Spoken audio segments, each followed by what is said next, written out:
नमस्कार। बजट पर हमारे खास शो बजट ब्रेकफास्ट में आप सभी का स्वागत है। आपके साथ मैं हूं नेहा आनंद। आज माननीय वित्त मंत्री श्री निर्मला सीतारमण जी आम बजट पेश करने वाली हैं। आम आदमी हो या कारोबारी, मजदूर, किसान हो या फिर सर्विस क्लास, सभी की निगाहें वित्त मंत्री के ऐलानों पर टिकी हुई हैं। तो बजट में क्या आ सकता है, किस सेक्टर की वित्त मंत्री से क्या उम्मीदें हैं, ये सब जानेंगे। हमारी टीम हमारे साथ यहां जुड़ चुकी है और अगले 1 घंटे तक रहेगी। फटाफट आपका परिचय करा देती हूं। जी बिजनेस के मैनेजिंग एडिटर अनु सिंघवी तो हमारे साथ हैं ही। Sir good morning. उसके साथ साथ दीपांशु, इन्हें आप हमेशा मेरे साथ रोज सुबह देखते हैं, ग्लोबल मार्केट की पूरी डिटेल्स लेकर आते हैं। लेकिन आज हमारे साथ स्पेशल तैयारी करके आप देख सकते हैं अरमान, वरुण, आशीष और नुपुर भी जुड़ चुके हैं और बहुत सारी डीप रिसर्च एनालिसिस लेकर आए हैं। लेकिन सिर्फ ये नहीं, कुशल भी हमारे साथ इस वक्त न्यूज रूम से जुड़ चुके हैं। और आपको बता दें कि जबरदस्त कवरेज राजधानी दिल्ली से होने वाली है। तो तरुण शर्मा हमारे सहयोगी इस समय वित्त मंत्री आवास पर खड़े हैं और वहां से पल पल की डिटेल आती रहेगी। साथ में आपको यह भी बता दें कि अंबरीश हमारे सहयोगी इस समय नॉर्थ ब्लॉक में है और वहां पर भले ही दिल्ली में कड़ाके की ठंड पड़ रही हो, लेकिन वहां के गलियारों में खबरों की गर्मी डेफिनेटली आपको दिन भर देखने को मिलेगी। तो चलिए फटाफट करते हैं शुरुआत बजट की मेगा कवरेज की। लेकिन उससे पहले देख लेते हैं कि विदेशी बाजारों से किस प्रकार के संकेत हैं। एसजीएक्स निफ्टी ये कदमताल करता हुआ नजर आ रहा है हमारी मूड के साथ और 114 अंकों की स्ट्रेंथ वहां दिख रही है। डाउ फ्यूचर्स 80 अंक नीचे है। नास्डैक फ्यूचर्स में भी थोड़ी सी गिरावट जरूर दिख रही है, लेकिन बाकी एशियन मार्केट्स पर नजर डाले तो स्ट्रेंथ 125 अंक ऊपर निके है। और आप कह सकते हैं कि कमोडिटी बाजार का भी जो पिछले महीने का जनवरी का प्रदर्शन है वो अच्छा ही रहा है। 9 महीने की ऊंचाई पर सोना है और कच्चा तेल वहां से भी कोई डिस्टर्बेंस नहीं है, $85 के आसपास अपने आप को टिकाए हुए है। लेकिन दीप से जान लेते हैं पूरी डिटेल्स। दीप, हमारे यहाँ तो बड़ा इवेंट है ही, लेकिन जरा पहले ये बता दीजिए कि इंटरनेशनल मार्केट की क्यूज कैसे रहे हैं, कहाँ रखनी है? आई थिंक सेंचुरी लगाकर जो एसजीएक्स निफ्टी ऊपर दिख रहा है, अनिल जी भी मेरे साथ है। आई डोंट थिंक बजट से पहले कभी इतने मूव देखे। अब 8 बजे 9 बजे क्या होगा पता नहीं, but I don't think 100 point ऊपर हमें एसजीएक्स कभी दिखा है। इतने कॉन्फिडेंस से हम जा रहे हैं बजट के पहले ग्लोबल मार्केट्स का। तो और एशियन मार्केट्स है वो भी लगता है बजट से पहले एक अच्छा प्रीकर्सर, एक शुभ शुरुआत दिख रही है। इसमें कंट्रीब्यूशन हमारा कम है। चलिए नंदलेस, बट अच्छी बात है हमारा बजट है, ठीक है। बाकी जो ग्लोबली हो रहा है बजट हमारे, उससे पहले नया एसजीएक्स अच्छा दिख रहा है, ग्लोबल बाजार भी अच्छे दिख रहे हैं। आज थोड़ा फ्यूचर्स आपको कम नीचे दिखेंगे, करीब 100 पॉइंट नीचे डाउ फ्यूचर्स हैं। बट कल जब हमारे बाजार बंद हो रहे थे तब भी डाउ फ्यूचर्स 100 पॉइंट नीचे थे। उसके सामने आपको 450 अंक ऊपर डाउ बंद होते हुए दिखा है। तो उम्मीद से तो बहुत अच्छी तेजी आई है। नास्डैक आधे % से ज्यादा की गिरावट दिखा रहा था, वहां पर कल आपने 2.25% की तेजी बनती हुई दिखी और दिन की ऊंचाई पर अमेरिकी बाजार बंद हुए हैं। तो उम्मीद से काफी मजबूत एक्शन आपने कल अमेरिकी बाजार में आते दिखा। एक अच्छा रिबाउंड था। वहां पर भी फेड पॉलिसी आज शाम को आने वाली है, तो उस पर सबकी नजर बनी हुई है। वैसे तो सब मान ही रहे हैं कि 1/4% से दरें बढ़ेंगी, बट क्या ये आखिरी रेट हाइक हो सकती है, ऐसी बाजार में उम्मीद बनी हुई है। बट अब देखना पड़ेगा कि क्या पावेल साहब इस उम्मीद को आगे बढ़ाते हैं या फिर इस पर पानी डालते हैं। तो काफी इंपॉर्टेंट रहेगी आज की फेड पॉलिसी और उससे ज्यादा इंपॉर्टेंट रहेगी किस तरह की कमेंट्री पावेल साहब और यूएस फेड की तरफ से आपको आती हुई दिखती है। ब्रॉड बेस्ड रैली थी अमेरिकी बाजारों में, आईटी का योगदान था, इकोनॉमी से जुड़े स्टॉक्स में एक्शन था। रसल 2000 2.5% ऊपर था, तो स्मॉल और मिड कैप स्टॉक्स में भी अच्छी आपको तेजी बनती हुई दिखी। कंज्यूमर स्टॉक्स में सबसे ज्यादा एक्शन था। ऑटो शेयर्स मजबूत थे क्योंकि जनरल मोटर्स के अच्छे नतीजे आए और वो शेयर 8% आपको उछलते हुए दिखा है। आज मेटा के नंबर्स आने वाले हैं, तो लार्ज कैप आईटी स्पेस से इस पर रहेगी आपके लिए नजर। और जहां तक बाजार की परफॉर्मेंस का सवाल है, जैसे हम रोज डिस्कस भी करते हैं, जनवरी का महीना शानदार रहा है। 3 साल में सबसे अच्छा महीना रहा है जनवरी का S&P 500 के लिए, बट मोर इंपॉर्टेंटली नैस्डैक के लिए 22 साल में सबसे बढ़िया जनवरी का महीना रहा है, जहां पर नैस्डैक 11.5% इस साल से ऊपर है। S&P 500 6.5% और डाउ भी करीब 3% ऊपर रहा है। तो बढ़िया जनवरी रही है जहां तक अमेरिकी बाजारों का सवाल है। यूरोप में ठीक ठाक कारोबार था, लगभग सपाटी एक्शन था। तेल पर रखिए नजर, थोड़ी खरीदारी हुई है निचले स्तर से, 3 हफ्ते के निचले स्तर से यहां पर मूव आती हुई दिखी, क्योंकि आज ओपेक प्लस की भी बैठक है। कुछ वैसे बड़ा फैसला क्या अनुमान तो नहीं है, बट देखते हैं क्या निकल कर आता है। नेचुरल गैस में कल हल्का सा रिबाउंड आपको आते हुए दिखा है। सोना भी थोड़ा ऊपर गया है फेड पॉलिसी से पहले, देखते हैं वहां पर क्या मूव आती है। $1930-1940 के आसपास ट्रेड कर रहा है। बेस मेटल्स में आप एक्शन थोड़ा एक्सपेक्ट कर सकते हैं, स्पेशली कॉपर, जहां पर अनुमान लगाया जा रहा है कि ग्लोबली एक शॉर्टेज हो सकती है, और एग्री कमोडिटीज में भी तेजी है। तो ओवरऑल ग्लोबल मार्केट्स अच्छे मूड में है। अमेरिका का तो बड़ा योगदान है। अब देखते हैं बजट से पहले कैसे यहां पर एक्शन आपको बनते हुए। बिल्कुल, फिंगर्स क्रॉस देयर, और उम्मीद करते हैं कि यहां से भी थोड़ा सा पुश मिले, लेकिन हमारी तो पूरी तरह से नजर आज हमारे बजट पर रहने वाली है। लेकिन ऑफ कोर्स जिस तरह के ग्लोबल संकेतों का जिक्र यहां पर दीप ने किया, अब सर से एनालिसिस ना लें ऐसा तो हो ही नहीं सकता। सर, अच्छी बात यह है कि आज स्टूडियो में साक्षात आप हमारे साथ हैं। तो सर, हम देख रहे हैं लगातार DIIs का प्रदर्शन अच्छा रहा है, व्हाटएवर FIIs आर डूइंग। आज मार्केट कैसे रिएक्ट करेगा? देखिए, आज मार्केट को रिएक्शन करने के लिए दो भागों में देखना चाहिए, बजट से पहले और बजट के बाद। तो पहले बजट से पहले की बात कर ले, और बजट के पहले को मतलब 11 नहीं 11:30 तक समझ लें, क्योंकि 11 बजे वित्त मंत्री जी भाषण शुरू जरूर करती है, लेकिन बड़े अनाउंसमेंट जो बाजार पर असर डालें वो जनरली 11:20 11:30 के आसपास तक आना शुरू होता है। मुझे दीप से एक ही शिकायत है कि इतने अच्छे संकेत किसी और दिन दिए तो मजा आ जाता है ना, तो उसका बड़ा फायदा होता है। क्योंकि आज के ये जो संकेत है, इतने बढ़िया ग्लोबल क्यूज है, वो 2 घंटे के ही काम के हैं। 2 घंटे के बाद तो फिर हमें अपने संकेतों पर ट्रेड करना है। लेकिन एक अच्छी बात यह कि एक आपके लिए बेस बन रहा है। कल और आज के बीच में थोड़ा सा माहौल बेहतर होता हुआ दिख रहा है। 2 दिन आप देखिए लगातार डाउ इतना फ्यूचर्स पर कमजोर दिख रहा था और बंद मजबूती के साथ होकर दिखा है। तो अमेरिकी बाजारों में जबरदस्त तेजी है। फेड की आज रात को अहम बैठक है जिसमें ब्याज दरों पर फैसला आएगा, लेकिन उससे पहले जो मजबूती बनी है वो कल की और परसों की 2 दिनों की रिकवरी को हम और आगे बढ़ाने का काम करेंगे। जो आज के लिए बेस रहेगा वो है 17,525 से लेकर 17,600। ये वो रेंज है जो आपके लिए सपोर्ट का काम करेगी, और ऊपरी स्तरों पर 17,800 से 17,900 तक जाने की कोशिश निफ्टी की हो सकती है। बजट के पहले 17,775 17,800 तक जाने की हम कोशिश करेंगे कम से कम, और उसके बाद वहां से और रिव्यू करेंगे कितनी ताकत बनती है। जहां तक बैंक निफ्टी का सवाल है, सपोर्ट नजदीक है 40,350 40,400, ये 50 पॉइंट की रेंज ही काफ़ी है सपोर्ट के लिहाज से, और मुझे नहीं लगता कि बजट के पहले इस रेंज को हम तोड़ेंगे। ऊपरी स्तरों पर 40,900 से लेकर 41,150 ये रेंज होगी जो बजट के पहले बाजार छूने की कोशिश करेगा। एक चीज़ बता दूं, और वो ये कि आज की रिकवरी और तेजी की लीडरशिप बैंकिंग शेयरों से आएगी, विशेषकर सरकारी बैंकों से जो कल भी काफ़ी मजबूत है। मुझे लगता है वो आज भी और आगे बढ़ते हुए नजर आएंगे।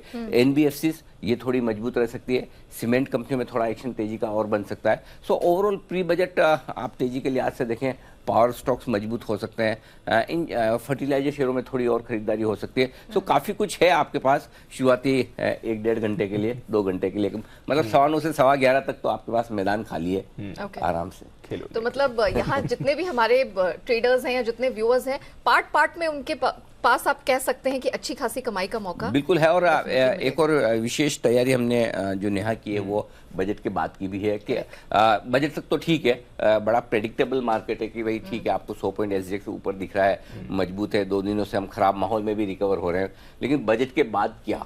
एग्जैक्टली और अगर बड़ा मूव आया तो क्या ऊपर या नीचे किसी भी तरफ, तो उसकी तैयारी है। उसकी तैयारी मैं और दीप आपके लिए 8 बजे से करेंगे। बिल्कुल, हमें रहेगा उसका इंतजार, और हमारे दर्शक भी बड़ी बेसब्री से उसका इंतजार कर रहे हैं, और उसकी पूरी डिटेल्स आपको कहां देखना है, कैसे कनेक्ट कर सकते हैं, सारी रियल टाइम एनालिसिस डेटा आपके सामने हम लगातार है वो प्रमोट पब्लिश करते चले जाएंगे। लेकिन चलिए अब जान लेते हैं ब्रॉडर मार्केट्स का तो मूड मिजाज हमने जान लिया, लेकिन स्टॉक स्पेसिफिक एक्शन कहां दिखेगा, सेक्टर्स पर अभी आपको कहां नजर रखने की जरूरत है, तो इस सब की जिम्मेदारी तो अरमान के पास है। आप डेली उनको देखते ही हैं, तो अरमान बताइए खबरों के दम पर कहां एक्शन दिखेगा, दिसंबर तिमाही के नंबर्स कैसे रहे, कौन कौन से ट्रिगर्स हैं जहां पर नजर रखनी है? जी, सबसे पहले तो कई सारे नतीजे आते हुए दिखे हैं, जिसमें आपको दिग्गज कोल इंडिया के नतीजे आते हुए दिखेंगे, जहां पर अगर आप देखेंगे ऑपरेशनली आपको थोड़े बेटर दिख रहे हैं, पर अगर मुनाफे की बात करें तो वहां पे आपको थोड़ा स्लाइट मिस दिखेगा। आय तो लगभग 24% बढ़कर आई है, मार्जिन में भी आपको बढ़ोतरी दिखेगी, 24% से बढ़कर 30% पर आते हुए दिखे हैं, और मुनाफे में हालांकि 70% का अनुमान 70% बढ़ के आई है। हालांकि जो हमारा अनुमान था 8,430 करोड़ का था, और मुनाफा 7,750 करोड़ के आसपास जो है वहां पर आता हुआ दिखा है। और डिविडेंड जो कि हमेशा देते हैं, ये 5.25 का जिन्होंने डिविडेंड भी दिया है।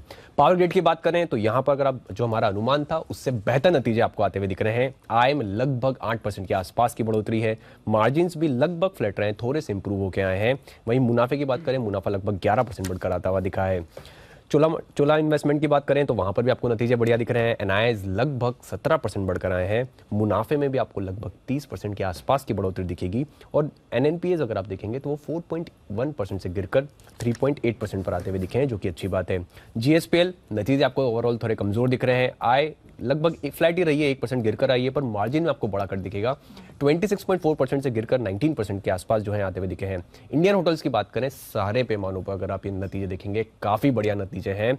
और मैं पढ़ भी रहा था कि इनका ऑपरेशनली इन्होंने जो टोटल गाइडेंस दिया था पूरे साल का, वो इस क्वार्टर में उन्होंने मुनाफा कर लिया है।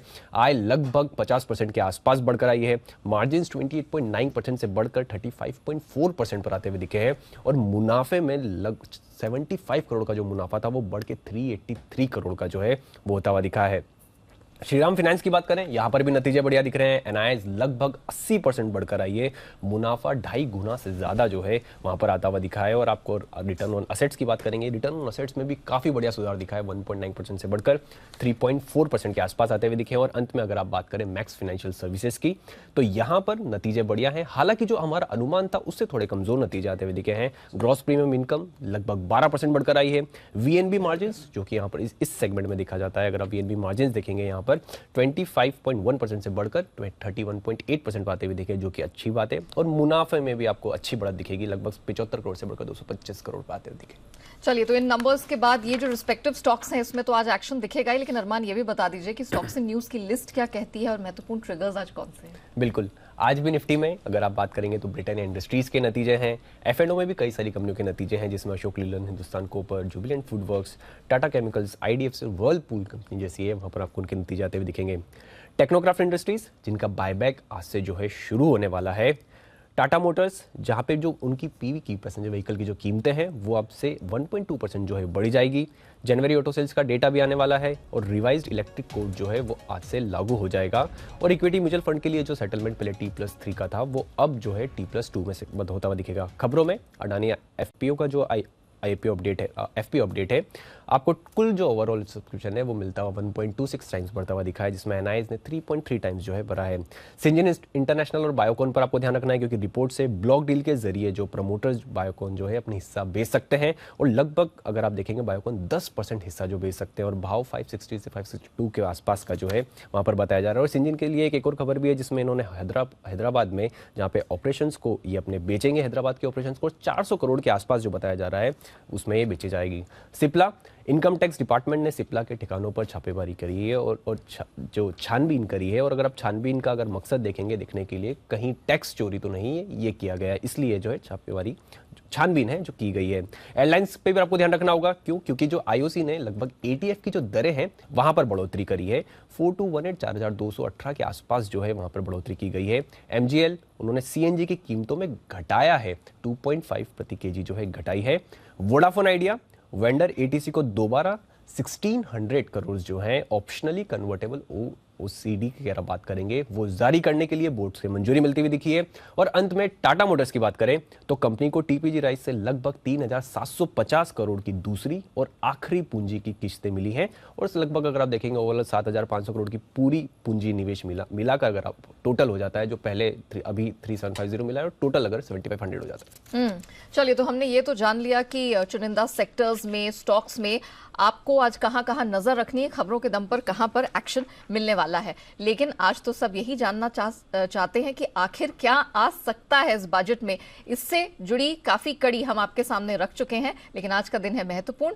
तो चलिए आगे बढ़ते हैं और जान लेते हैं कि बजट में नौकरी पेशा लोगों के लिए कुछ अच्छी खबर आ सकती है। अब क्या है वो खबर, ये बताने के लिए नॉर्थ ब्लॉक से सीधे हमारे साथ मेरे सहयोगी अम्बरीश बने हुए हैं। अम्बरीश, मॉर्निंग, बहुत स्वागत है। जरा बताइए कि क्या अच्छी खबर आप नौकरी पेशा लोगों के लिए ला रहे हैं?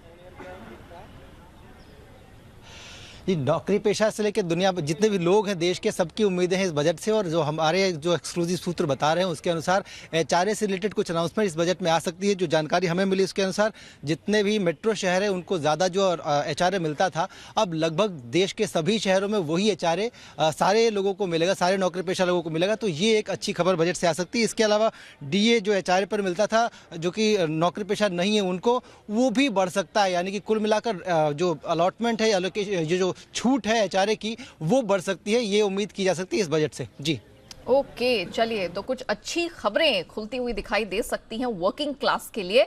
शुक्रिया अमरीश, हम आपसे आगे भी इस पर पूरी डिटेल्स देते रहेंगे। आपके लिए आज काफी बिजी दिन है वहां पर नॉर्थ ब्लॉक में भी, लेकिन ऑटो सेक्टर ये सुर्खियों में रहा है। फर्राटा रफ्तार से हमने इसकी गाड़ी को भी आगे बढ़ते हुए देखा है। बजट से ऑटो सेक्टर को क्या है उम्मीदें, ये बताने के लिए कुशल हमारे साथ न्यूज रूम से जुड़ चुके हैं। कुशल, मॉर्निंग, बताइए क्या डिटेल्स हैं आपके पास। मॉर्निंग नेहा, आप देखिए ऑटो सेक्टर से जुड़े हुए काफ़ी सारे ऐलान संभव है। सबसे पहले तो इलेक्ट्रिक व्हीकल्स को लेकर हो सकता है कि आपको प्रोविजनिंग आती हुई नज़र आए, वहाँ पर और फर्दर इंसेंटिव्स आपको मिलते हुए दिखे। और पर्टिकुलरली अगर आप देखें तो जो फ्लेक्स फ्यूल को लेकर बातें लगातार सरकार की तरफ से चलती हुई दिख रही हैं, उसको लेकर बड़े इंसेंटिव्स आते हुए दिख सकते हैं। इनफैक्ट आपको अगर आप देखेंगे तो यहाँ पर इलेक्ट्रिक व्हीकल इंफ्रा, जो चार्जिंग इंफ्रा है, उसको लेकर भी काफ़ी सारे इंसेंटिव्स अब सक्रिय होते हुए नजर आ सकते हैं। और साथ ही जिस तरह से यहाँ पर स्क्रैपेज पॉलिसी की पहले बात की गई थी, उसको लेकर अगर और क्लैरिफिकेशंस आती है तो वो भी ऑटो सेक्टर्स को और फर्दर मजबूती देते हुए नजर आएंगे। तो लार्जली ये ऑटो स्पेस से अगर आप देखेंगे तो बजट में आपको इलेक्ट्रिक व्हीकल जिससे जुड़े हुए जितने भी यहाँ पर नियम है, वहाँ पर आपको फोकस रखना है। और इसी से जुड़े हुए अगर ऑटो सेक्टर से आते हैं, और ऑटो कॉम्पोनेंट एक और चीज़ है, ये काफ़ी इंपॉर्टेंट है कि ऑटो कॉम्पोनेंट से जो ऑटो कॉम्पोनेंट कंपनियां हैं जो एक्सपोर्ट्स करती हैं, उससे जुड़े हुए अगर इंसेंटिव आते हैं तो एक्सपोर्ट स्पेसिफिक ऑटो कंपोनेंट कंपनियों को काफी बड़ा फायदा मिलता हुआ दिखेगा। तो इस पर आपको नजर रखनी है। ओके चलिए, तो ऑटो सेक्टर के लिए ये उम्मीदें बनती हुई दिखाई दे रही है। लेकिन एक और महत्वपूर्ण सेक्टर है जो हाल फिलहाल में बजट से ठीक पहले चलता भी है और अच्छी खासी स्ट्रेंथ भी वहां देखने को मिली, वो है रेलवे सेक्टर। अब बजट से उम्मीदें क्या है इस सेक्टर की, क्या कुछ ऐलान हो सकते हैं, ये बताने के लिए वरुण हमारे साथ स्टूडियो में मौजूद है। वरुण, मॉर्निंग, बताइए। तो नेहा, काफ़ी सारी देखिए, रेलवे वैसे भी एक इंपॉर्टेंट सेक्टर हो जाता है और काफ़ी हद तक जो एलोकेशंस होते हैं उसके ऊपर नज़र होती है। अगर आपको याद होगा तो पिछले बार करीब 1.4 लाख करोड़ के आसपास का एलोकेशन हुआ था। इस बार माना जा रहा है कि वो एलोकेशन जो है उसमें काफ़ी हद तक आपको बढ़ोतरी देखने मिल सकती है, और अच्छी खासी बढ़ोतरी। कुछ रिपोर्ट्स कह रही थी कि 1.8 लाख करोड़ के आसपास ये आंकड़ा पहुंच सकता है, कुछ कह रही थी कि करीब 2 लाख करोड़ के आसपास ये आंकड़ा जो है वो पहुंच सकता है। तो सबसे इंपॉर्टेंट तो आपको यहाँ पे नजर रखनी है। इसके अलावा हमेशा की तरह हम देखते हैं कि सिग्नलिंग और बाकी जो रेलवे के जो ट्रैक बिछाने के ऊपर खर्चे होते हैं वो बढ़ते जाते हैं, और इस बार भी उस पर फोकस होने वाला है। सेफ्टी पे तो फोकस होगा, इसके अलावा घरेलू मैन्युफैक्चरिंग, इस पे सबसे ज़्यादा सरकार का फोकस होगा। और खासकर आपको याद होगा व्हील मैन्युफैक्चरिंग पे इसके पहले जो हमारे रेल मिनिस्टर है उन्होंने ट्वीट भी किया था कि किस तरह से इस बार रिकॉर्ड रेल के पहिए जो है वो लगाए गए थे, लेकिन हाँ काफ़ी हद तक हमने इंपोर्ट किया था। तो घरेलू मैन्युफैक्चरिंग पे यहाँ पे फोकस किया जाने वाला है, और केवल पहिए नहीं बल्कि अगर आप देखेंगे तो वैगन मैन्युफैक्चरिंग पे भी काफ़ी हद तक सरकार का फोकस इस बार रहने वाला है। No doubt high speed train यहाँ पे आप नजर रखिएगा, क्योंकि यहाँ पे कुछ निकल के आ सकते हैं। और साथ ही साथ याद रखिएगा वैसे भी ग्रीन हाइड्रोजन जो है सरकार का फोकस एरिया है, और आपको याद होगा इसके पहले बोला भी गया था कि हाइड्रोजन ट्रेन जो है उस पर सरकार काम कर रही है। तो इस पर कुछ निकल के आता है तो ये जानना भी काफ़ी इंपॉर्टेंट होगा। बट ऑल एंड ऑल जो बजट है खासकर 1.5 लाख करोड़ से 2 लाख करोड़ होने वाला है, तो यहाँ पे आप नजर रखिएगा आंकड़ा क्या निकल के आता है। बिल्कुल, तो उस आंकड़े पर नजर रहेगी, और स्पेसिफिक ऐलान क्या होते हैं, उनके मायने क्या हैं, ये भी हम बड़ी बारीकी से आपके सामने रखेंगे और फिर जानने की कोशिश करेंगे कि क्या हो सकता है इस सेक्टर में और इसके चुनिंदा स्टॉक्स में। हम आपको लगातार ये तो बताते ही हैं कि बजट के दिन कौन से स्टॉक्स, कौन से सेक्टर्स चलते हैं, लेकिन कुछ बहुत ही दिलचस्प एनालिसिस और डेटा भी हम आपके लिए निकाल कर लाए हैं। बजट के दिन बाजार में आमतौर पर रहती है तेजी या गिरावट, कौन से शेयर दौड़ते हैं और कितना, पूरी डिटेल लेकर, पूरी एनालिसिस लेकर अरमान हमारे साथ जुड़ चुके हैं। अरमान, बताइए आपकी रिसर्च क्या कहती है? देखिए बिल्कुल, अगर आप बात करूं मैं, अगर हमने पिछले 7 बजट के दिन में जो मूवमेंट होता है वहाँ पे इंडेक्स लेवल पर और स्टॉक लेवल पर हमने परफॉर्मेंस देखा है। तो अगर आप देखेंगे ओवरऑल, अगर आप औसतन पिछले 7 बजट में लगभग 0.9% मतलब 1% के आसपास का आपको इंडेक्स लेवल पर औसतन जो है मूवमेंट देखने के लिए मिलता है। और अगर मैं सिर्फ पिछले 3 बजट की बात करूं तो वहां पर तो अगर आप देखेंगे निफ्टी या सेंसेक्स की बात करेंगे तो वहां पर 1.5% से भी ज्यादा का जो है आपको मूवमेंट देखने के लिए मिलता है, वो पॉजिटिव साइड हो या नेगेटिव साइड हो, पर 1.5% से भी ज्यादा जो है आपको मूवमेंट देखने के लिए मिलता है। 2021 एक एक्सेप्शनल बजट था जहां पर आपको 5% से ज्यादा की जो है 5% के आसपास की जो है वो बढ़त आती हुई दिखी। अब ये तो बात हो गई इंडेक्स लेवल पर। अगर आप स्टॉक लेवल पर देखेंगे तो अगर टॉप निफ्टी गेनर्स या लूजर्स की सूची देखेंगे इन 7 बजट में तो आपको 2 नाम हमेशा दिखेंगे, एक SBI और एक और आप ICICI बैंक की बात करेंगे तो वहां पर आपको लगातार बड़े मूवमेंट, टॉप निफ्टी गेनर हो या लूजर हो, ये सबसे ऊपर सूची में इनका नाम हमेशा रहता है। अगर आप 2022 के अलावा अगर मैं एसबीआई का डेटा बताऊं तो वहां पर मूवमेंट जो है, एवरेज मूवमेंट जो है वो 2% से ज्यादा या 2% के आसपास का आता हुआ सिर्फ एसबीआई में आता हुआ दिखा है।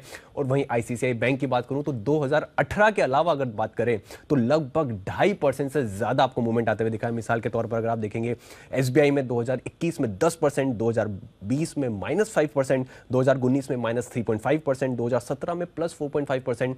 वहीं आईसीआईसीआई बैंक की अगर आप बात करें तो वहां पर 2022 में 3%, 2019 में भी 3%, 2017 में 4%, 2016 में भी 4% नेगेटिव या पॉजिटिव।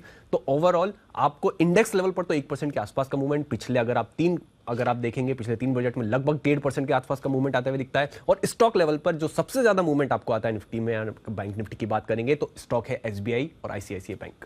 ओके, चलिए, तो ये आमतौर पर मूड मिजाज रहता है मार्केट का और चुनिंदा इंडेक्स का, इंडाइसेस का बजट के दिन, और देखना होगा कि क्या आज ये ट्रेडिशनली वही मूव फॉलो करते हैं या कुछ अलग कारनामा करके दिखाते हैं। शुक्रिया अरमान वो पूरी डिटेल रखने के लिए। आइए अब जान लेते हैं कि आज की ट्रेडिंग कॉल्स कहां से निकल कर आ रही हैं। शुरुआत चॉइस ब्रोकिंग के साथ करेंगे। वबा खरीद के चलने की सलाह है। कैश स्पेस में 317.50 के पास खरीद की रिकमेंडेशन है। 306 का स्टॉप लॉस, 336 के लक्ष्य के लिए करें यहां पर खरीदारी। इसके अलावा सेंट्रम ब्रोकिंग इनकी तरफ से बीडीएल खरीद के चलने की सलाह निकल कर आ रही है। स्टॉप लॉस लगाना है 931 का, टारगेट 970। और अंत में अनराठी सिक्योरिटीज इनकी तरफ से आरईसी लिमिटेड खरीद के चलने की सलाह है। इस रणनीति में स्टॉप लॉस लगाई 117 का और लक्ष्य आपको मिल जाएगा 127 का। चलिए, अब हमने आपको बता तो दिया कि इक्विटी मार्केट में आज कहां कमाई के मौके मिलेंगे, लेकिन कमोडिटी बाजार वहां पे भी एक्शन कम नहीं है। और इस पर बात करने के लिए हमारे साथ केरियर कमोडिटीज के अजय केरिया जी जुड़ चुके हैं। केरिया जी, मॉर्निंग, बहुत स्वागत है आपका। सबसे पहले तो ये जो रिबाउंड हमने कल देखा, ऑलमोस्ट 3 हफ्ते के लोस पर अधिकतर कमोडिटीज थी, फिर क्लोजिंग होते होते एक अच्छा रिबाउंड आया है। मल्टीपल फैक्टर्स है, बहुत सारे इवेंट्स है जिन पर रखनी है नजर। सोने चांदी में पहले बताइए क्या किया जाए। Very good morning Neha ji. Definitely अगर देखा जाए तो कल का दिन काफी इंपॉर्टेंट रहा, जहां पे हमने अर्लियर इन द डे में हमने एक अच्छी खासी गिरावट देखी सोने चांदी में, जिस दिन से ग्लोबल आईएमएफ के जो अपडेट्स आए थे कि रिवीजन इकोनॉमी में रह सकता है, जिसकी वजह से हमने गोल्ड पे एक दबाव आते हुए देखा। बट डे एंड पे हमने देखा डॉलर इंडेक्स में फिर से गिरावट आना चालू हो चुकी है, बिकॉज एक्सपेक्टेशन है कि 0.25 का रेट हाइक और स्लोअर पेस पे इंटरेस्ट रेट हाइक होगा, जिसकी वजह से हमने वापस गोल्ड में एक जंप आते हुए देखा। बट आई थिंक अभी तक की लेवल्स ब्रीच नहीं हुए। इंटरनेशनल में 1940 के ऊपर प्राइसेस बिल्कुल सस्टेन नहीं कर पा रहे। तो मुझे लगता है कि कहीं ना कहीं सोने और चांदी पे फिर से आज एक प्रॉफिट बुकिंग देखने में मिल सकती है। तो गोल्ड में मुझे लगता है कि 53,250-300 के करीब, 57,400 के करीब हम बेच सकते हैं। नीचे में 56,850 तक का लेवल दिखा देगा। वहीं चांदी की अगर बात करें तो पिछले 15-20 दिन में चांदी अंडर परफॉर्मिंग रही है। तो I think 69 is a good level to take short. नीचे में 67,500 तक के भी लेवल हम चांदी में देखा, तो थोड़ा अपसाइड कैप दिखाई दे रहा है सोने चांदी में, बजट, ईसीबी और फेड से पहले। और वैसे आज ओपेक प्लस की जेएमएमसी भी है, जॉइंट मिनिस्टेरियल मॉनिटरिंग कमेटी की बैठक है। कोई बहुत फायरवर्क्स तो वहां से एक्सपेक्टेड नहीं है, लेकिन गिवन द फैक्ट कि ओपेक की बैठक है तो सबकी निगाहें तो वैसे भी टिकी रहेंगी। जरा बताइए, कच्चे तेल में एंड उसके बाद नेचुरल गैस में क्या रणनीति अपनाएं? देखिए, सबसे पहले अगर कच्चे तेल की अगर हम बात करें तो ऑलरेडी जैसे हमने देखा आईएमएफ के जो स्टेटमेंट्स है वो थोड़े पॉजिटिव साइड दिख रहे हैं और दिख भी रहा है कि सेंट्रल बैंक कोशिश कर रही है कि इकोनॉमी को वापस पटरी पे लाए, तो कंजम्पशन बढ़ेंगे। चाइना ओपन अप हो चुका है, जिसका सपोर्ट कच्चे तेल को पूरा मिलना चाहिए। तो कल के सेशन में इनिशियल हमने गिरावट के बाद एक अच्छी खासी साउंड रिकवरी देखी। नाइमेक्स क्रूड अभी भी 80 के बिल्कुल साइड चल रहा है, बट आई थिंक मार्केट में रिकवरी अच्छी रहनी चाहिए। तो कच्चे तेल में आज 6420 M6 पे लेके चलिए, 6650 तक के भी जंप हम देख पाएंगे। वहीं नेचुरल गैस की बात करें तो ये हफ्ता थोड़ी डिमांड में इंप्रूवमेंट देखी जा रही है, बट अभी भी इन्वेंटरीज को लेके कंसर्न्स बने हुए हैं। तो एक टेक्निकल पुलबैक हम नेचुरल गैस के अंदर देख सकते हैं, जहां पे प्राइसेस लगभग मुझे लगता है कि 225 का लेवल अगर तोड़ के होल्ड कर जाता है तो 235 240 तक के एक बाउंड। चलिए, तो कच्चे तेल पर वो रिकमेंडेशन आपने सुनी, आई है अजय केडिया जी की तरफ से, और इनकी तरफ से कॉपर में भी आज सेल की रिकमेंडेशन है। ये मानते हैं कि M6 पर कॉपर बेचकर चले तो यहां पर 784 776 तक के लेवल आपको देखने को मिल जाएंगे। लेकिन चलिए, अब वक्त हो गया है जानने का कि फॉरेन ब्रोकरेजेस की नजर किन स्टॉक्स पर है। FII की पूरी डिटेल लेकर आशीष हमारे साथ जुड़ चुके हैं। आशीष, मॉर्निंग, बताइए फॉरेन ब्रोकरेजेस की नजर कहां पर है, कहां फायरवर्क्स दिखेंगे? Good morning Neha. देखिए, बहुत सारी रिपोर्ट्स है मेरे पास नतीजों के बाद। सबसे पहले अगर आप देखें तो यूपीएल यहाँ पर नतीजे आए थे और इसके बाद जेफरीज की तरफ से रिपोर्ट आई है, खरीदारी की राय को बरकरार रखा है, लेकिन जो लक्ष्य है वो 1080 रुपये से घटाकर 970 रुपये कर दिया है। कोल इंडिया यहाँ पर भी नतीजे ऑपरेशनल फ्रंट पर काफ़ी बढ़िया देखने को मिले, जेफरीज ने होल्ड की रेटिंग दी है, लेकिन जो लक्ष्य है इसमें बढ़ोतरी की है। अब देखिए इंटरेस्टिंगली 220 से बढ़ाकर 225 कर दिया, लेकिन कल की जो क्लोजिंग है बिल्कुल सटीक 225 के पास की देखने को मिली है। इंडियन होटल्स हर पैमाने पर अगर आप देखें तो नतीजे अनुमान से काफ़ी बढ़िया, बहुत ही स्ट्रॉन्ग नतीजे पेश किए हैं।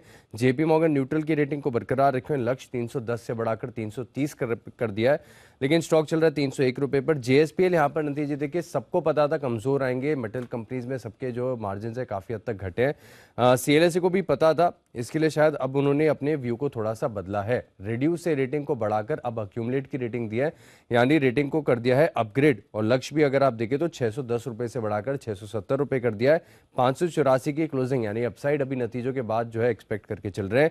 आईयूसी यहाँ पर भी खास फोकस रखेगा क्योंकि सिटी बिकवाली की राय को बरकरार रखे हैं, लेकिन जो लक्ष्य है वो 65 से बढ़ाकर 70 कर दिया है। एडजस्टमेंट है लेकिन अभी भी करंट मार्केट प्राइस से नीचे है, 82 के आसपास की क्लोजिंग चल रही है। वहीं जेफरीज अगर आप देखें तो होल्ड की रेटिंग को बरकरार रखे हुए हैं और लक्ष्य 77 से बढ़ाकर 80 रुपए कर दिया है। देख रहे हैं बजट ब्रेकफास्ट। कुछ घंटों बाद वित्त मंत्री जी अपना बजट पेश करेंगी, लेकिन उससे पहले क्या कुछ किस सेक्टर में आ सकता है, सबकी डिटेल, सबकी एनालिसिस हम आपके सामने रख रहे हैं। लेकिन इस बीच हम आपको खाली हाथ नहीं जाने देंगे। जी बिजनेस पर बजट के साथ हम आपको इनाम जीतने के भी मौके दे रहे हैं। जी हाँ, आपको देना होगा एक बहुत ही आसान सा सवाल का जवाब, जो हम आज हर घंटे आपसे पूछेंगे और लकी विजेता का नाम की घोषणा भी साथ साथ करेंगे। तो आज का पहला सवाल सुन लीजिए, आपकी स्क्रीन पर है। बजट कौन पेश करता है? आपका पहला ऑप्शन है वित्त मंत्री, ऑप्शन बी प्रधानमंत्री, ऑप्शन सी गृह मंत्री और आखिरी ऑप्शन है आरबीआई गवर्नर। जवाब देने के लिए ZB टाइप करें, स्पेस देकर अपना जवाब 1A, B, C या D लिखकर 57575 पर भेज दीजिए। ट्विटर पर #BudgetOnZ और #अनिल सिंघवी के साथ इसे ट्वीट जरूर करें।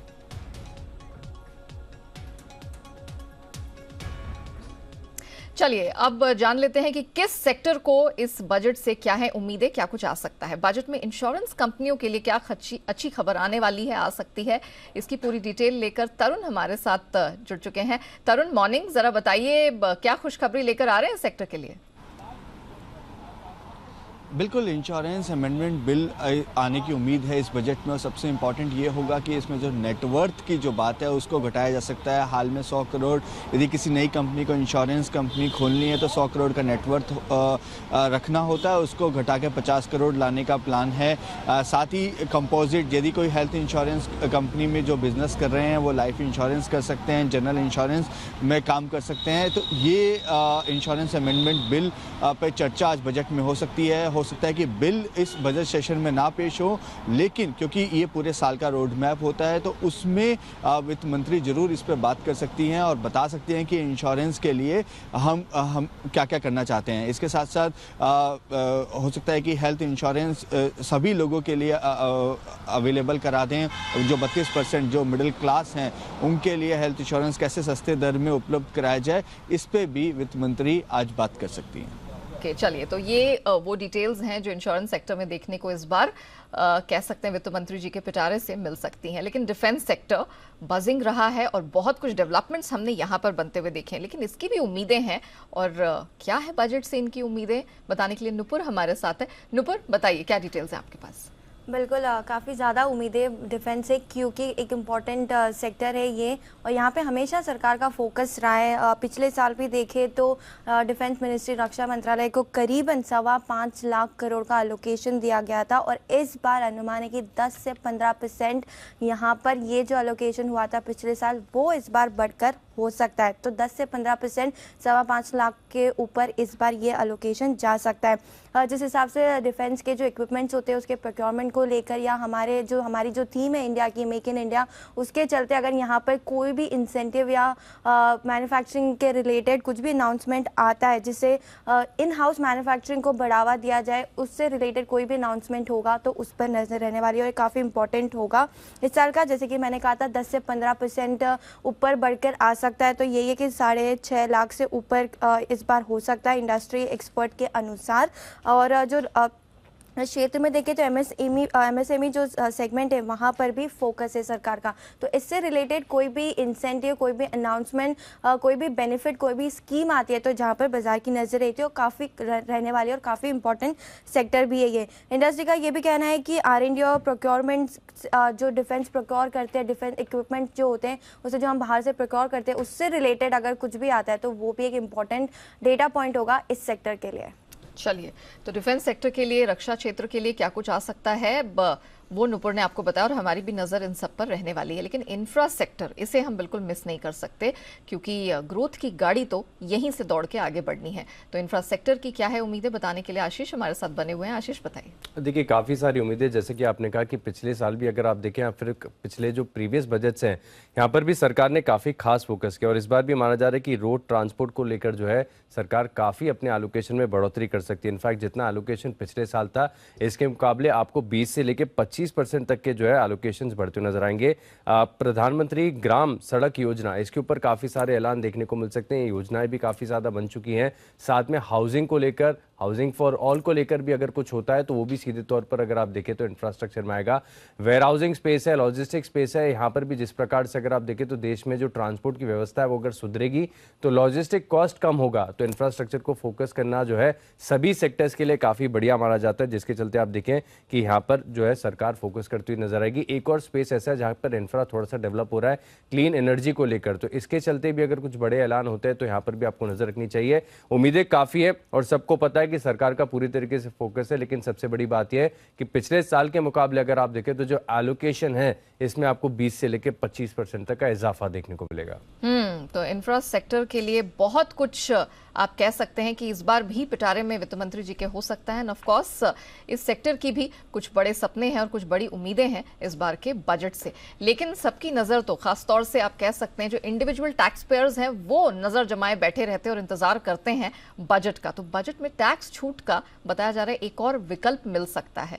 क्या है खबर, वो ऑप्शन क्या हो सकता है, ये बताने के लिए अमरीश हमारे साथ है। अमरीश, जरा बताइए, कुछ अच्छी खबर टैक्स पेयर्स के लिए आती हुई दिखेगी?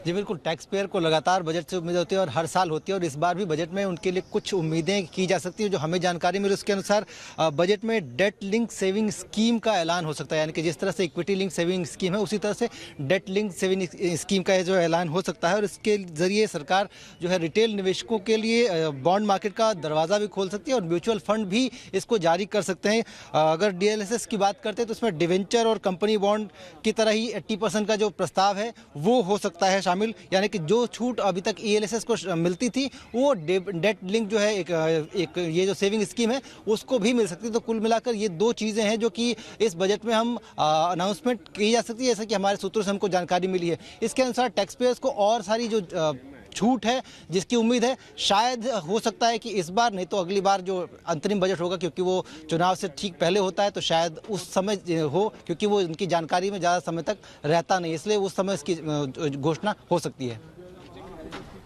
ओके, चलिए Amrish, thank you so much वो पूरी डिटेल्स दर्शकों के सामने रखने के लिए। लेकिन एक और महत्वपूर्ण सेक्टर है जो ग्रोथ में पुरजोर कोशिश करता है ग्रोथ को पूरा पावर, पूरी ऊर्जा देने की। बजट में पावर सेक्टर के लिए कुछ बड़े ऐलानों की संभावना इस बार दिख रही है और इसकी डिटेल है हमारे सहयोगी तरुण के पास। तरुण, बताइए। बिल्कुल, पावर सेक्टर भी इस बजट में अछूता नहीं रहेगा। बड़े ऐलान इस बजट में हो सकते हैं। सरकार हो सकता है कि carbon capture, utilisation and storage को लेकर एक बड़े ऐलान इस बजट में करे। साथ ही ग्रीन हाइड्रोजन के में हाइड्रो पंप के लिए इंसेंटिव सरकार घोषणा कर सकती है। साथ ही नेशनल ग्रिड जो बैटरीज नेशनल ग्रिड है उनकी तरह ही बैटरी स्टोरेज का भी कामकाज हो, उसके लिए भी इंसेंटिव यहाँ पे ऐलान हो सकते हैं। इसके साथ साथ बजट के अंदर सोलर, विंड और के जो इक्विपमेंट है उनको रिसाइकिल कैसे किया जाए उस पर भी आज बजट में चर्चा हो सकती है। बजट में एक प्लान उसमें ऐलान हो सकता है, एक सर्कुलर स्कीम का ऐलान आज इस बजट में हो सकता है, ऐसी उम्मीद है। और जो हमारे सोर्सेज हैं वो ये बता रहे हैं कि बजट में जो पावर सेक्टर है, क्योंकि हाइड्रोजन पे ऑलरेडी कैबिनेट का अप्रूवल मिल चुका है, 19,400 करोड़ ऑलरेडी एलोकेट किए जा चुके हैं, लेकिन अब ये हाइड्रो पंप के ऊपर, CCUS के ऊपर, बैटरीज के ऊपर बजट के अंदर ऐलान संभव है। चलिए तरुण, बहुत शुक्रिया आपका हमारे साथ वो पूरी डिटेल साझा करने के लिए। अभी रुकते एक छोटे से ब्रेक के लिए, आगे ट्रेडर्स डायरी में 20 दमदार ट्रेडिंग और इन्वेस्टमेंट आइडियाज लेकर आएंगे कुशल और वरुण। Welcome back. अलग अलग सेक्टर्स की वित्त मंत्री जी से इस बार के बजट में है अलग अलग उम्मीदें, और टेक्सटाइल सेक्टर इसे हम भूल नहीं सकते क्योंकि हाईएस्ट एम्प्लॉयमेंट जनरेशन वाला इस सेक्टर को माना जाता है। तो इस सेक्टर की क्या है उम्मीदें, बताने के लिए अरमान हमारे साथ है। अरमान बताइए। देखिए, बिल्कुल पीएलआई स्कीम के साथ साथ आप जो पीएम मित्रा योजना है, जो PM mega integrated textile reason और अपैरल स्कीम है, वहां पर आपको अतिरिक्त फंडिंग होती हुई दिख सकती है। उसी के साथ साथ एक्सपोर्ट इंसेंटिव स्कीम में जो अतिरिक्त आपको दिखेंगे प्रावधान जो है एक्सपोर्ट को बढ़ाने के लिए, वहां पर आ सकते हैं। उसी के साथ साथ अगर आप देखेंगे रॉ कॉटन की इंपोर्ट ड्यूटी अभी भी 5% है, और हालांकि अगर आप देखेंगे ओवरऑल कॉटन की जो कीमतें लगातार बढ़ती हुई जा रही है, तो सबसे ज्यादा जो अहम डिमांड है कि इंपोर्ट ड्यूटी घटाई जाए। उसके ओवरऑल अगर आप देखेंगे कि एक्सपोर्ट ड्यूटी जो है वहां पर वो लगाई जाए, ताकि यहां पर अगर आप देखेंगे भाव सीमित रहे, और उसी के साथ साथ टीसीएस जो कि टैक्स कलेक्टेड एट सोर्स, और सीटीआर कंसेशन टैक्स रेजिम, इन दोनों के लिए अगर आप देखेंगे जो प्रोसेसेस है उसको सरल करने की पूरी इस एक्सपेक्टेशन है कि यहां पर वो की जा सकती है। ओके, चलिए तो टेक्सटाइल सेक्टर की ये हैं एक्सपेक्टेशंस। अब देखना ये होगा कि इन्हें इस बजट से क्या सौगात मिलती है। लेकिन चलिए अब आपको बता दें कि वक्त हो गया है आपके फेवरेट शो ट्रेडर्स डायरी का, और आज की जो ट्रेडर्स डायरी की भिड़ंत है वो है कुशल और वरुण के बीच में। Gentleman, over to you. Definitely. तो नेहा, ट्रेडर्स डायरी के हमने काफ़ी सारे स्टॉक सिलेक्ट किए, और देखिए 2 तरीके के हैं। एक तो बजट के चलते भी कुछ स्टॉक्स हमने अपने टीम में लिए हैं, और काफ़ी हद तक नतीजे जो आ रहे हैं उसके बेसिस पे भी स्टॉक्स को हमने सिलेक्ट किया है। तो शुरुआत करते हैं टीम्स के साथ। सबसे पहले कैश में आपको खरीदारी करना है जी शिपिंग में, जहाँ पे नतीजे आए हैं जो कि काफ़ी बेहतरीन है। उसके चलते 665 के लक्ष्य के लिए खरीदारी करना है, 630 का आपको स्टॉप लॉस रखना है। फ्यूचर्स में इंटरग्लोब में बिकवाली करना है, 2100 के लक्ष्य के लिए। आईओसी ने जो दाम बढ़ाए हैं एटीएफ के, उसका असर देखने मिलेगा। ऑप्शंस में इंडियन होटल्स का 305 का कॉल ऑप्शन खरीदना है, नतीजे आए काफ़ी बेहतरीन है, उसका असर देखने मिलेगा। टेक्निकली एजिस लॉजिस्टिक्स अच्छा लगता है, खरीदारी करके चलेगा। फंडामेंटली डाबर में आपको खरीदारी करना है। अगर बजट में रूरल एरियाज के लिए कुछ भी आता है तो उसका इंपैक्ट आपको देखने मिलेगा। निवेश करके चलना है आईसीआईसीआई बैंक में, क्योंकि हाल ही में जो गिरावट आई उसके बाद काफी लुक्रेटिव हो गया है। 950 के लेवल की खरीदारी कीजिएगा। खबरों के दम पे कोल इंडिया खरीदना है, नतीजा है जो कि काफी बेहतरीन है, उसके चलते तेजी हो सकती है। माई चॉइस में स्टार हेल्थ, चोला इन्वेस्टमेंट और वेस्टर्न एंटरप्राइजेस, नतीजों के चलते आपको करनी है खरीदारी। और आज का मेरा बेस्ट पिक है इंडियन होटल्स, नतीजे आए हैं जो कि काफ़ी बेहतरीन है, उसके चलते आज स्टॉक में आपको तेजी देखने मिल सकती है। 305 का कॉल ऑप्शन खरीदेगा, 13 रुपए के लक्ष्य देखने मिल सकते हैं, 9 रुपए का रखिएगा स्टॉप लॉस। बिल्कुल वरुण, तो चलिए ये तो हो गई वरुण की रिकैप टीम। मेरी तरफ से भी जो रिकैप टीम है वो भी मैं आपको बता देता हूँ। ग्लोबल मार्केट्स तो काफ़ी सपोर्टिव है, एसजीएक्स निफ्टी भी 100 अंकों की तेज़ी दिखा रहा है। इसी के साथ साथ हमने भी अपनी स्टॉक लिस्ट पे सारे के सारे खरीदारी के कॉल्स ही लार्जली चुने हैं। इसमें सबसे पहला है KRBL, मेरी तरफ से यहाँ पर खरीदारी करके चलिए। 2022 में भारत का जो चावल एक्सपोर्ट है वो रिकॉर्ड स्तरों पर पहुँचता हुआ नजर आया है, ऐसे गवर्नमेंट ऑफिशियल की रिपोर्ट्स आ रही है। तो 405 के लक्ष्य के लिए यहाँ पर खरीदारी कीजिए। साथ ही फ्यूचर्स में श्रीराम फाइनेंस, इसके नंबर्स काफ़ी शानदार आते हुए दिखे हैं। मुनाफा लगभग 2.5 गुना बढ़कर 1777 करोड़ पर आता हुआ दिख रहा है। AUM में भी 13% का उछाल है, तो यहाँ पर खरीदारी कीजिए। ऑप्शंस कैटेगरी में सिप्ला, यहाँ पर आपको बिकवाली करने की राय है। 1020 का जो पुट ऑप्शन है 24 रुपये पर उपलब्ध है। इनकम टैक्स डिपार्टमेंट ने सिप्ला के ठिकानों की छानबीन की है, तो ऐसी कुछ खबरें आ रही हैं, तो ये एक नेगेटिव सेंटिमेंट इंपैक्ट यहाँ पर क्रिएट हो सकता है। टेक्नोपिक के लिहाज से भारत डायनामिक्स फोकस में रहेगा। कल भी 3-3.5% की दमदार मजबूती थी, और आज बजट के पहले एक अच्छा डिफेंस प्ले के एस्पेक्ट पे अब भारत डायनामिक्स को चुन सकते हैं। अशोक लेलैंड, यहाँ पर भी खरीदारी करनी है, बहुत ही बेहतरीन प्ले है कमर्शियल व्हीकल सेगमेंट्स में, तो यहाँ पर खरीदारी कीजिए। ऑटो नंबर्स भी आ जाने वाले हैं, और महिंद्रा एंड महिंद्रा अगले 1 साल के लिए आप 1660 रुपए के टारगेट भी बनाकर चल सकते हैं। ओरिएंटल होटल्स भी फोकस में रहेगा। इंडियन होटल्स के अच्छे नंबर्स के बाद यहाँ पर भी एक्शन देखने को मिल सकता है, और दमदार नतीजे में 3 स्टॉक्स हैं, जिसमें केन्स टेक्नोलॉजी, स्पंदना स्फूर्ति और साथ ही सी इन्फोसिस्टम्स शामिल हैं। और इन सब में आज का बेस्ट पिक है मेरा M&M का। अगले 1 साल में 1660 रुपए के टारगेट्स ये दिखा सकता है। बेहतरीन एसयूवी प्ले है, और ऑटो से जुड़े हुए अगर कुछ अहम ऐलान होते हैं तो उसमें महिंद्रा एंड महिंद्रा को भी काफी बड़ा फायदा मिल सकता है। तो चलिए जी, हमने आपको टीम बता दी, फटाफट रिकैप इसके लिए बताया क्योंकि आज टाइम की कमी थी, लेकिन आप हमारी टीम पे अगर नजर डालेंगे तो मेजॉरिटी खरीदारी के कॉल है, यानी कि हमारा मूड भी जो है मार्केट में पूरी तरह से तेजी का है। चलिए तो वरुण और कुशल, आप दोनों का बहुत शुक्रिया फटाफट वो स्टॉक रिकमेंडेशंस दर्शकों के सामने रखने के लिए, और इसके साथ साथ अनिल सर, दीप, आपका भी बहुत धन्यवाद। अरमान, नुपुर, कुशल और साथ ही तरुण, अम्बरीश, आप सभी का भी धन्यवाद हमारे साथ जुड़ने के लिए और एक मूड माहौल पूरा सेट करने के लिए आगामी बजट के लिए। लेकिन चलिए अभी हम आपसे इजाजत ले रहे हैं, लेकिन बने रहना है आपको इसी चैनल पर, क्योंकि अब से थोड़ी देर बाद हम आपके लिए लेकर आने वाले हैं mega planning. Budget stock exchange आपके लिए कुछ समय में पेश करेंगे। अनिल सर और दीपांशु तो आपके साथ यहां पर बने रहेंगे। एक दमदार पैनल आपको यहां पर दिखने वाला है, जो पल पल की अपडेट्स हम आपके सामने रखेंगे। बजट से पहले और बजट के बाद क्या कुछ आपको करना है, आपके मतलब की काम की बात सब आपके सामने होगी। और सिर्फ टेलीविजन ही नहीं, अगर आप घर पे ऑफिस में हैं तब तो आपको हमारे साथ ही हमारे चैनल पे जुड़े रहना है। लेकिन if you are on the move, आपके पास तभी भी बहाना नहीं है, या रादर हम आपको बहाना नहीं देंगे कि आप हमसे दूर रहें। YouTube के जरिए लाइव रियल टाइम डेटा आपको हम आपके सामने रखने वाले हैं। और याद रखिएगा, आप कुछ भी ट्वीट करेंगे, आप अपनी कोई भी बात सामने रखेंगे, आपको 2 हैशटैग्स भरपूर इस्तेमाल करने हैं, #BudgetOnZee और #AnilSingh। इसी के साथ बजट ब्रेकफास्ट में इतना ही। मुझे दीजिए इजाजत, खबरों का सिलसिला आगे भी जारी रहेगा।